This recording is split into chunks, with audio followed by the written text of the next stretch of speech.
Listo, vale, vale. Entonces, nosotros la sesión anterior habíamos quedado en que teníamos una triada que nos posibilitaba a nosotros garantizar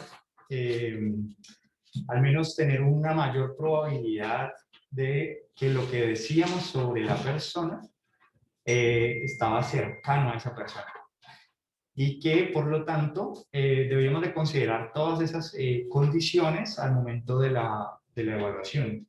Es decir, que la evaluación no era solamente pensar en los instrumentos, o solamente pensar en el ambiente, o solamente pensar en el sujeto, sino que debíamos de contemplar esta interacción entre estos elementos para poder garantizar, digamos, este proceso de evaluación.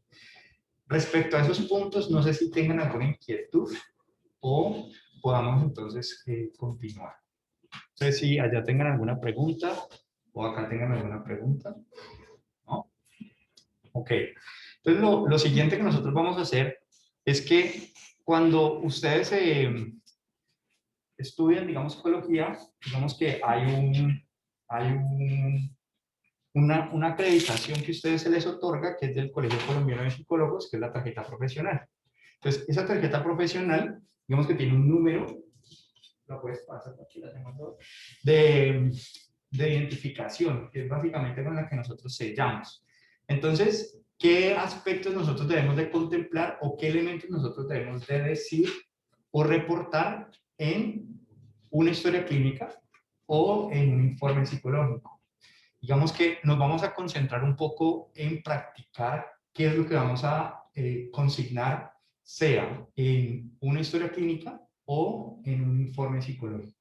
Entonces, visto desde esa perspectiva, nosotros necesitamos pensar en primera instancia sobre, pueden pensar sobre algo que les hayan contado cualquier persona, puede ser muy importante o irrelevante, da igual. Nosotros que vamos a practicar cómo registraríamos eso que la persona nos contó, como si nosotros fuéramos a plasmarlo en una historia clínica. Entonces vamos a mirar un poco las diferencias que podríamos nosotros tener entre historia clínica, bien, y informe psicológico. Entonces, lo primero que tendríamos que decir en la historia clínica nos obliga a nosotros a que en esa historia clínica repose toda la información de nuestra actuar clínico, por decirlo así. Es decir, que toda persona que interviene con ese paciente va a dejar un registro. A ese registro le vamos a llamar historia clínica. ¿Vale? Por lo tanto, ¿quiénes pueden acceder a ese registro o a esa historia clínica? Solamente aquellos que trabajan dentro de una institución de salud.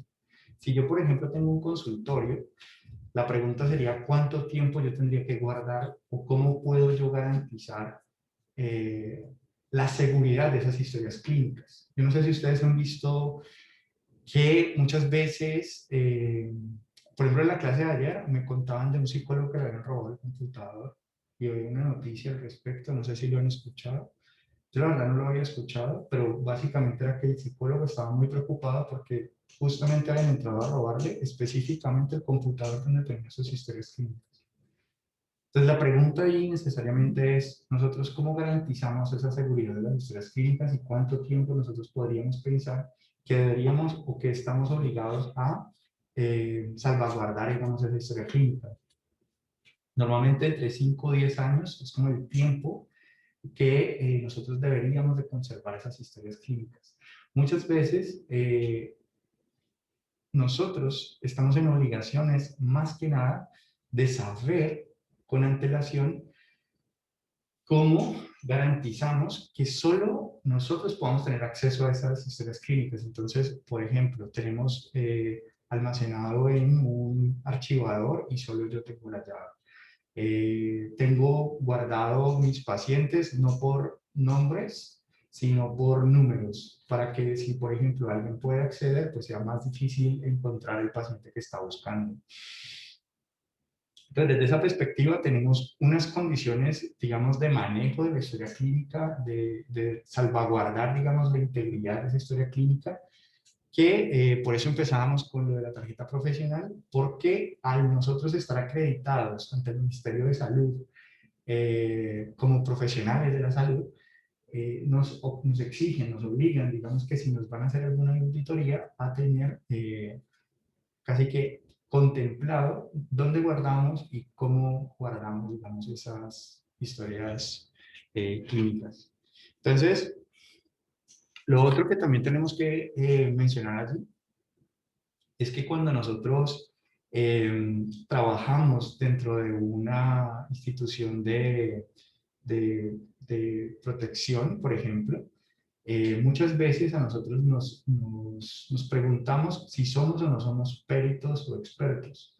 Es decir, así como hay psicólogos que se especializan en el jurídico, digamos, psicología jurídica, para eh, desarrollar, digamos, informes periciales de si fue o no fue abusado, de si un perfil, digamos, de posible, digamos, asesino, ese tipo de aspectos. Eh, Algo que a mí particularmente me sorprendió es el hecho de que los peritos tienen mucho que ver eso con el estudio. Digamos que yo puedo hacer una especialización o un posgrado en esa área de la cual me quiero hacer experto. Esa es una manera de acreditar mi peritaje, pues, que soy experto. U otra manera es el hecho de tener experiencia en esa área de interés. Entonces, si ustedes, por ejemplo, están pensando, bueno, eh, ¿puedo yo ser un perito o no? Creo que ahí lo más importante es, por ejemplo, en qué van a hacer su trabajo de grado, por ejemplo. En qué se van a especializar o en qué van a trabajar. Porque con eso, digamos que estaríamos ganando experticia o especialización en esa área. Y eso los acreditaría como peritos. Dicho eso, es porque nosotros como psicólogos somos expertos en determinar la salud mental de un paciente, ¿vale? ¿Eso qué significa? Que, por ejemplo, cuando yo estaba en CAIBAS, en práctica, en la unidad de delitos sexuales de la Fiscalía, ahí teníamos a psicólogos que se especializaban del lado del abogado, del defensor, es decir, evaluar la calidad del informe. Digamos que el psicólogo de la Fiscalía evalúa al niño y entrega su informe. Ese informe, si está mal elaborado o tiene debilidades, los psicólogos que están del lado del defensor, del lado de, digamos, del supuesto violador, eh, evalúan ese informe para encontrar posibles anomalías, fallas, etc. ¿Bien? Y eso, digamos que si todo el caso reposa sobre la prueba del psicólogo y si ese informe está mal, pues prácticamente el caso se cae y la persona quedaría libre. Ustedes se preguntarán por qué en la segunda clase, ¿no?, de pruebas empezamos por ahí. Y yo quisiera como hacerles la salvedad de que muchas veces nos olvidamos que lo que va a quedar registrado, ¿vale? Lo que nosotros vamos a escribir es prácticamente la evidencia sobre la cual otras personas van a tomar decisiones. ¿Por qué? Porque la historia clínica es una historia prácticamente privada, ¿cierto? A la que solo acceden personal que trabaja con esa persona a nivel clínico. Pero esa historia clínica solo puede ser conocida por ese grupo restringido. Pero cuando nosotros elaboramos un informe psicológico, ese informe psicológico ya es público. ¿Bien? Es decir, que cualquier persona podría acceder a ese informe o pedir ese informe y revisarlo y leerlo. ¿Bien? Entonces, visto así, nos ubicamos en términos de qué es lo que nosotros vamos a colocar en esos informes para evitar que otros psicólogos puedan decir, oye, está muy mal hecho este informe, no entiendo este informe. Y pues finalmente, ese sello que ustedes colocan allí con su tarjeta profesional sería muy interesante que uno leyera esos informes y pudiera uno decir al final, sin mirar el nombre, sé quién hizo este informe, este registro. ¿Bien? Porque cada uno de ustedes pues, va a desarrollar como su propio estilo. Entonces, cuando nosotros no sabemos lo que tenemos que escribir, muchas veces tampoco sabemos, entonces, cuando estamos ante la persona que estamos evaluando, qué le tenemos que preguntar. Y tampoco sabemos, respecto a los instrumentos que vamos a aplicar, cómo desenvolvernos y continuar las siguientes sesiones. Entonces, por eso empezamos en un primer instante por lo que vamos a registrar, que lo tengamos un poco como a nivel de estructura, cómo y qué registrar. Entonces, por ejemplo, si ustedes escucharan un relato, ustedes están haciendo la rotación supongamos en la clínica de Occidente, están haciendo la rotación, y en esa rotación hay una persona que les cuenta a ustedes que fue víctima de abuso, o sea, está hospitalizada por otra cosa, no sé, una apendicitis, cualquier cosa, ¿vale? Y resulta que en esa rotación ustedes están pasando, tal, y cuando están pasando, esta persona les relata una experiencia de abuso, ¿bien? Ustedes, cuando van a la historia clínica, ¿vale? A hacer el seguimiento de ese paciente, ¿ustedes qué registrarían? ¿Registrarían todos los detalles que les contó esta persona?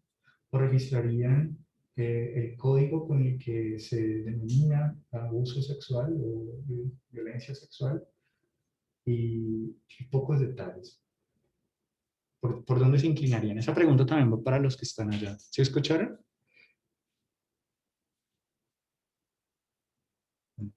No, profe, no escuché bien.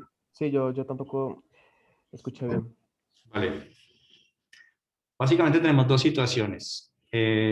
Opción A, en la que ustedes registran todos los detalles. Opción B, en la que registramos muy pocos detalles. Y lo que está, digamos, de por medio es una experiencia de abuso. ¿Vale? Una experiencia de abuso. Ustedes están atendiendo a alguien, ese alguien les relata una experiencia de abuso, ustedes se van a sentar a escribir en la historia clínica de ese paciente. ¿Qué registran? ¿Registran todos esos detalles o registran pocos detalles? ¿Por qué se inclinarían? En todos los detalles, profesor, Ok, todos los detalles. porque Pero el seguimiento se hace, o sea, aparte con el psicólogo, como que no se expone toda la información del paciente. Se supone como que el paciente manifiesta un relato sobre posible abuso o algo así, sin relatar qué cosas, porque o sea, me parecería mucho más ocio colocar detalle por detalle sin saber la veracidad de... Además, ahí estamos como quebrantando esa confidencialidad que tiene el paciente con el psicólogo. Creo que se pone solamente el código. Digamos, ayer, compañero que estabas hablando, tú decías que porque, o sea, poner todos los detalles porque, y ahí digamos que empezaron a hablar acá. ¿Qué querías sí, decir? pues, desde mi punto de vista, pondría yo todos los detalles porque hay un punto que da el punto de giro, hay un detalle que puede dar el punto de giro, donde uno, pues, como psicólogo, pues, tiene una hipótesis y de pronto ahí ese punto de giro es donde se marca toda la historia clínica, mi punto de vista. Ok. Profe, una pregunta. Sí. Eso también no depende, o sea, porque creo que estabas comentando, es que no te escuché muy bien, de que la paciente fue al médico por un dolor, creo que fue. Ajá. Entonces, digamos, si es para pasarle al médico o algo así, quizás sea en código y ya si es para, digamos, un tratamiento netamente psicológico, ya no sería la información completa para uno irle haciendo el seguimiento y todo eso. O sea, no como que depende de la situación. Ok, digamos que una posición ahí relativista nos pone siempre como en aprietos. Creo que es muy importante que nosotros pues tengamos siempre como una pauta al momento de actuar. Entonces, vamos a diferenciar que, por ejemplo, ayer en la clase de ayer, hay una compañera que decía, a la razón de colocar todos los detalles, ella lo decía era por si el paciente cambiaba la versión, ¿no? Que posteriormente hablaba de otra situación completamente distinta. Entonces, tener como esa evidencia de la primera situación relatada. Entonces, ahí es importante para que nos quedemos con esta idea y podamos hacer la práctica. Número uno, cuando nosotros aplicamos cualquier instrumento o una técnica, como puede ser la entrevista, ¿vale? Van a aparecer muchos detalles, o sea, nos van a relatar muchas cosas, ¿vale? Pero lo que registramos nosotros en la historia clínica prácticamente es el procesamiento de esos datos, no es el detalle de esos datos. ¿Y eso qué significa entonces? Que yo puedo tener la versión completa, es decir, con todos los detalles, pero bajo mi protección, ¿vale? Lo que queda en la historia clínica sería algo más como el paciente relata una experiencia de abuso, ¿vale? O posible víctima de abuso, o normalmente donde trabajamos, en la institución en la que nos desenvolvemos, nos van a decir cómo registrar también. No, aquí no utilizamos, por ejemplo, abuso sexual, utilizamos el código. Si, por ejemplo, el paciente dice que se queja por una mala atención, una mala práctica, es que los médicos aquí se demoran mucho, me dijeron que me iban a visitar y no me visitaron, me iban a hacer seguimiento y no lo hicieron.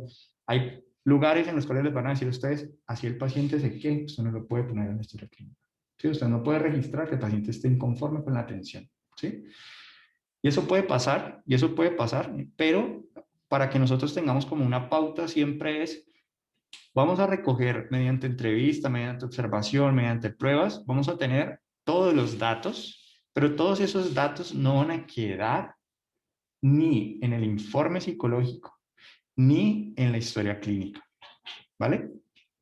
En la historia clínica, por lo tanto, nosotros vamos a hacer el ejercicio de una práctica para ver como qué surge de allí, ¿vale? ¿Qué surge de allí de acerca de cómo lo estamos haciendo? Piensen, por favor, en alguien que les haya contado algo, ¿vale? Puede ser incluso hasta su padre, su madre, no importa. Algo puede ser muy importante o poco importante, no hay problema, pero la pregunta allí es, ¿cómo lo vamos a registrar si fuese una historia clínica? ¿Eso qué significa? Que si, por ejemplo, la historia clínica es revisada por otros profesionales de salud, fisioterapeutas, médicos, etcétera, eso significa que nosotros no podemos registrar como hablamos, ¿no? O sea, nosotros tendríamos que en la historia clínica utilizar términos técnicos, por decirlo así.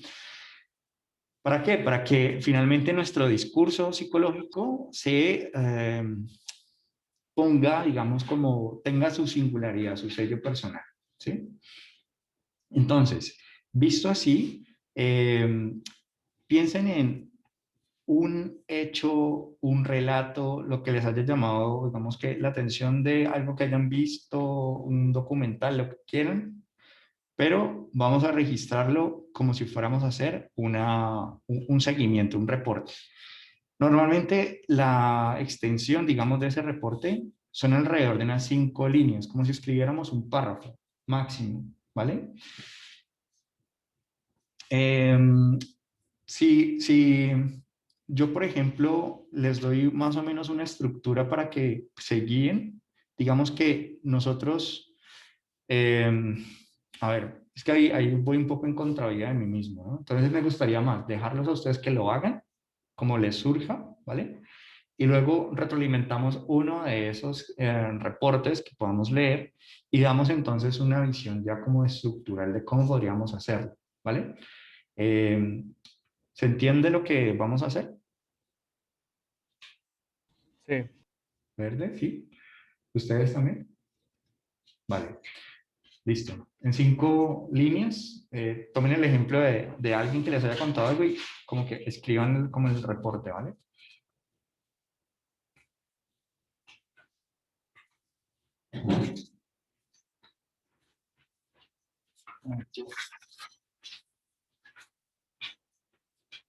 Vale.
Revisemos alguno, cualquiera. Creo que pues, yo Ujú. ahí. Pues puse sujeto, porque no es mi paciente. Ajá. Hombre de 50 años, procede a manifestar mediante el diálogo estados de ánimos bajos y adenomia, que interfieren en su vida cotidiana y laboral. Niega tener ideación suicida y no presenta signos de lesiones o de consumo. Esta situación se viene presentando desde hace 3 meses con una frecuencia de sus sentimientos y pensamientos al llegar a casa después de la hora. Ujú. Eso fue como que... Ok, ok. Vale, bien, bien. Digamos que ahí observamos como una estructura que podemos como identificar, ¿cierto? Que es la primera parte de la estructura, tiene mucho que ver es con la descripción del paciente, es decir, en el caso, digamos, de Bran, es el asunto de decirle sujeto. Uno podría denominarlo según su concepción. Digamos que uno diría, cada que veo sujeto, podría reconocer que es como como el sello personal de Bran. ¿Cómo es que es tu? Sí, sí, Bran. pero no. Sí, pero no. Ya, entonces ese sello personal, ¿sí? Como que dice sujeto. Algunos de ustedes, de pronto por los enfoques que van a tener, van a decir paciente, consultante, cliente, etcétera, ¿no? Pero en el fondo, digamos que lo que estamos haciendo es una identificación de quién estamos hablando, la edad de esa persona que estamos ahí mencionando. Entonces decimos sujeto masculino o femenino podemos también decir la paciente, y entonces ya entendemos que se estamos refiriendo a una mujer de X edad. Entonces, lo primero que para nosotros es muy importante y que nos ayuda mucho, muchas veces o al menos a mí me ayuda como a hacerle seguimiento a los seguimientos de los estudiantes, es imaginarme lo que está escrito allí. O sea, yo debería de poder, con lo que está escrito ahí, más o menos hacerme una idea de quién es esa persona. Entonces, las primeras 2 líneas prácticamente serían líneas en las cuales están destinadas a poner mucho énfasis sobre lo que encontramos. Entonces, muchas veces en otra universidad, los que hacían seguimientos, bien, cuando les revisábamos los seguimientos, todos los estudiantes colocaban, se encuentra paciente ubicado en tiempo, persona, lugar, ¿sí? Siempre, siempre era, y yo les decía, bueno, pero, y tú le preguntas, por ejemplo, y pacientes ya, digamos, en coma, supongamos, y colocaban siempre, se encuentra paciente, era como si fuera un automatismo. Realmente los seguimientos reflejan, es lo que nosotros podemos constatar, o sea, lo que realmente nos consta. Si yo encontré un paciente ubicado en tiempo, es porque realmente lo pude verificar. ¿Cómo podemos verificar si está ubicado, digamos, en tiempo? ¿Qué fecha es hoy? ¿Qué día es hoy? O si no, por lo menos, ¿en qué mes estamos? ¿Cierto? Por lo menos de qué año estamos, ¿vale? Entonces, no podemos nosotros colocar cosas en el seguimiento sin nosotros haberlas constatado. ¿Por qué? Porque supongamos que hay una demanda o alguna cuestión pasa. Aquí dice, ¿no? Que estaba o que se dejó en cama en un estado sano, saludable, ¿cierto? Significa que a la hora que se hizo ese registro el paciente estaba bien. Entonces, ¿qué pasó en este lapso de tiempo? ¿Sí? Es básicamente como si estuviéramos haciendo una cronología de lo que está sucediendo desde la perspectiva del psicólogo. El médico cuando hace el seguimiento lo hará desde la perspectiva médica, ¿vale? Entonces nosotros las primeras líneas es para ver cómo lo encontramos, ¿vale? En qué condiciones lo encontramos. Entonces es muy importante su edad, el sexo y lo que podemos constatar. Luego, digamos, entonces, digamos que todo eso hace parte de que no hay ideas suicidas, de que no hay lesiones, todo eso, digamos que es lo que se puede constatar. Ahora, la siguiente parte del seguimiento sería lo que nosotros como psicólogos hicimos en esa sesión con él. Entonces, si nosotros, por ejemplo, identificamos presencia de ideación suicida, entonces, ¿qué hicimos a continuación? a manejo de emociones, o qué fue lo que en últimas pensamos trabajar, o proyectamos trabajar, o remitimos. Se sugiere a valoración por psiquiatría, ¿vale? ¿Qué es lo que nosotros, a partir de lo que encontramos, entonces, qué es lo que hacemos? ¿Listo? Y, Profe, dale. fíjate, pues, cuando yo estaba en segundo semestre, recuerdo que nosotros vimos una película contigo y nosotros teníamos que inventar historias clínicas. Ujú. Y pues yo más o menos de eso, yo pues, así hice mi historia. La leo un momentico para que usted vea que al final de esas cosas. Sí, dale, dale, claro. Dice, paciente de 19 años, estudiante de teatro, presenta sucesos de llanto frecuentes, insomnios y poca interacción social. En 2 ocasiones se ha realizado cortadas en la parte inferior de sus extremidades y manifiesta ya no sentir dolor. Será remitido a consulta externa por valoración por psiquiatría y médico general. Ujú. Digamos que ahí, por ejemplo, cuando ya dice parte inferior de las extremidades, ¿cierto? Uno queda con la duda de ¿cuál? ¿No? O sea, Rodilla, tobillo, claro. dedos. Vale, entonces digamos que tú puedes ahí entre paréntesis, rodilla, tobillo, ¿sí? Porque la idea es como que no nos quede mucha, como que el que lee no tenga que, como que suponerlo o inventarlo, ese pedazo faltante, ¿no? Eh, entonces, mira que es importante con lo que tú estás señalando, que prácticamente nosotros, a partir de las técnicas que usamos, nuestra entrevista, la observación, la aplicación de instrumentos, vamos recolectando como piezas de un rompecabezas. Y cuando nos sentamos a escribir el reporte de la historia clínica, es la visión global, ¿vale? Y esa visión global, entonces, se basa en las evidencias que hemos recolectado. Entonces, si yo, por ejemplo, digo, supongamos que yo como conclusión de ese seguimiento, pienso que una impresión diagnóstica posible en el caso de que estás relatando, posible, digamos, impresión de depresión mayor para explorar, ¿no? Pondríamos esto y entonces sería como la conclusión a la que nosotros llegaríamos a partir de lo que venimos señalando anteriormente. Es algo en el sentido de que así como una secuencia lógica se concluye y se precede por unas evidencias, nosotros tendríamos entonces que cuidar de toda la información que tenemos, cuáles van a ser las evidencias que vamos a colocar en la historia clínica que van a llevar a la conclusión a la que vamos a llegar. Es decir, Y si por ejemplo viene remitido de un médico general, ahí que, ¿cómo van a leer esa historia del médico si tú estás diciendo que cada persona tiene como, cada agente de salud tiene su manera de hacer historia? Digamos que el médico, normalmente cuando tú revisas una historia aquí, o sea, la recomendación es que cuando tú vas a ver un paciente, tú antes de verlo revises su historia clínica. Entonces, revises todas las intervenciones que ha tenido hasta el momento. Pueden ser muchas, pueden ser pocas, pero el asunto es que tú te hagas una idea de la historia clínica. Entonces, y literalmente, si el médico hace una remisión, va a decir por qué lo está remitiendo, ¿vale? Entonces, por ejemplo,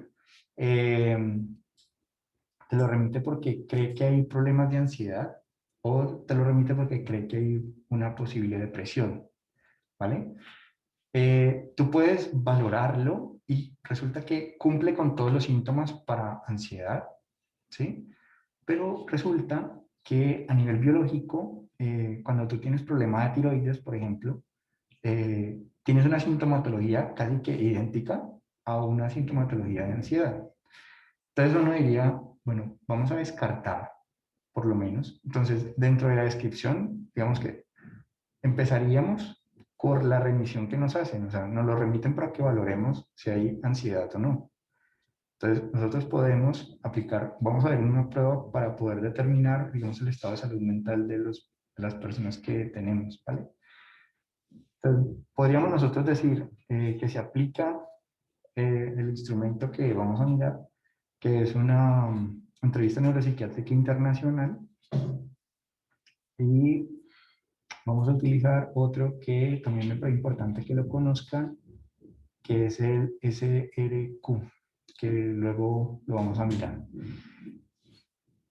Y a partir de esto, entonces nosotros podemos decir que presenta o no presenta ansiedad, pero que recomendamos unos paraclínicos, una toma, digamos, de exámenes de laboratorio, ¿vale? Para descartar posibles anomalías a nivel hormonal, ¿vale? Y que nosotros podamos decir, ok, o sea, lo que tiene es un problema psicológico, no biológico, ¿listo? Entonces es importante, digamos, que cuando tú, el médico va a hablar en sus términos y muchas veces nos va a poner a estudiar, se nos va a poner a leer esas palabras, eso que él cree que tiene, pero en últimas cuando nos lo remite sí es muy explícito, o sea, te lo remito porque creo que tiene depresión, que eso es manejado por psicología. Te lo remito porque tiene ansiedad o porque llegó con un intento de suicidio, entonces te lo remito para que haya proceso, ¿vale? Entonces, en ese orden de ideas, nosotros diríamos que nuestros seguimientos, nuestros reportes, tienen el tinte psicológico en el sentido en el que es lo que nosotros desde psicología nos consta que encontramos en el paciente, luego lo que nosotros hacemos con el paciente y finalizamos por las recomendaciones. Ahí van o lo que pensamos hacer en siguientes sesiones, o sea, por ejemplo, ustedes van a ver, no sé, al día pueden ver unos 20 pacientes. Entonces ustedes imagínense la siguiente semana o el viernes, empezar el lunes y el viernes, dicen yo con este paciente